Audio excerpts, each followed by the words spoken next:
రంపచోడవరం నియోజకవర్గ ఎమ్మెల్యే ఎం శిరీషాదేవి ఆమె భర్త తెలుగు యువత అధ్యక్షుడు విజయభాస్కర్ రాజవొమ్మంగి మండలంలో శుక్రవారం పర్యటించారు. ముందుగా ఒంటిగెడ్డ గ్రామంలో గోశాలను అధికారులు ఎన్డీఏ కూటమి నాయకులు సంయుక్త ఆధ్వర్యంలో ప్రారంభించారు. అనంతరం కిమ్మలిగెడ్డ ముర్లవానేపాల మరియు లోదొడ్డి గ్రామాల్లో నూతనంగా చేపట్టనున్న రోడ్డు పనులకు శంకుస్థాపన చేశారు. ఈ కార్యక్రమంలో టీడీపీ అధ్యక్షుడు గొల్లపూడి పెద్దిరాజు, ప్రధాన కార్యదర్శి ముప్పన కేశవ్, మాజీ సొసైటీ అధ్యక్షుడు గణజాల తాతారావు, ఎన్డీఏ కూటమి పార్టీల నాయకులు, కార్యకర్తలు, అభిమానులు పాల్గొన్నారు.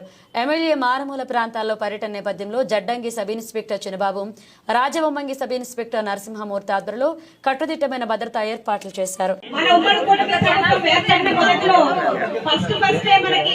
ప్రతి మండలానికి కూడా 30 గోకులాలు, మినీ గోకులాలు శాంక్షన్ చేయడం జరిగింది. కానీ మన మండలానికి 26 మాత్రమే అయింది. మిగతా 4 కూడా త్వరలోనే శాంక్షన్ అవుతాయి. అది పెట్టుబడి లేపే లాగిన్ క్లోజ్ అయిపోయింది అని చెప్పడం జరిగింది. సో మన మండలానికి ఖచ్చితంగా 30 శాంక్షన్ అవుతాయి. ఆల్మోస్ట్ సెకండ్ లిస్ట్ లో కూడా అవుతాయండి. అందులో భాగంగా మొట్టమొదటిగా మన ఒంటిగట్టులో జనపురి రమణమ్మ గారి గోకులం ఓపెన్ చేయడం చాలా సంతోషకరం. కేవలం మన ప్రభుత్వం ప్రజల కోసమే కాదు, పశువులు కూడా వాటి యొక్క క్షేమాన్ని కోరుకునేది మన ఉమ్మడి కూటమి ప్రభుత్వం. దానిలో భాగంగా ఈ మినీ గోకులాలు ఐడియా రావడమే చాలా గ్రేట్. మన పశువులన్నీ కూడా మనం ఇప్పుడు ఆరు బయట కట్టేసుకుంటాం, లేకపోతే పసుపులు పాకేసుకుంటాం. దానికి సంవత్సరం ఆ మట్ట పాడైపోతే మళ్ళీ నరుక్కోలా వేసుకోవాలి. చాలా ఇదిగా మన పశువులకి బయట వదిలేసినటువంటి పరిస్థితి. కానీ పశువులకు కూడా నీడ కల్పించాలి, వాటికి ఆకలేసినప్పుడు నీళ్లు తాగాలి అనే ఒక ఉద్దేశంతో ఈ గోకులాలు, మినీ గోకులాలు అనేవి మన ప్రభుత్వం శాంక్షన్ చేయడం జరిగింది.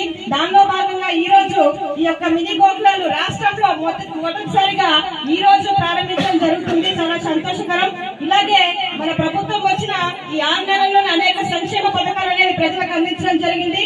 మొదలు చూస్తే మనకి గుంతలు రోడ్లు, ఆ గుంతలు పూడ్చడానికి అమౌంట్ వేయడం జరిగింది. తర్వాత సీసీ రోడ్లు మనం చాలా శాంక్షన్ చేసాం. 30 కోట్ల రూపాయలతో మొదటి విడతగా మన ప్రభుత్వం ఏర్పడిన కొద్ది రోజుల్లోని రోడ్లు కూడా వేసాము.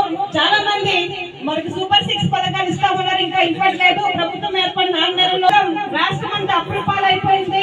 ఏదైనా పథకం ఇవ్వాలంటే కొన్ని కోట్ల రూపాయలు ఖర్చు అవుతాయి. మన దగ్గర డబ్బులు లేవు, కేంద్రం నుంచి డబ్బులు తెచ్చుకోవాలి. అప్పుడు రాష్ట్రానికి నిధులు కేటాయించబడతాయి. కనుక త్వరలోనే మనకి ఏదైతే చంద్రబాబు నాయుడు గారు ఎలక్షన్ టైంలో హామీలు ఇచ్చారో అన్ని కూడా త్వరలోనే ఒకటొకటిగా అమలు జరుగుతాయి. కాబట్టి ఎవరు కూడా అధైర్యపడాల్సిన అవసరం లేదు. మన గ్రామంలో ప్రతి వీధి మీద కూడా సీసీ రోడ్లు వేయిస్తాము.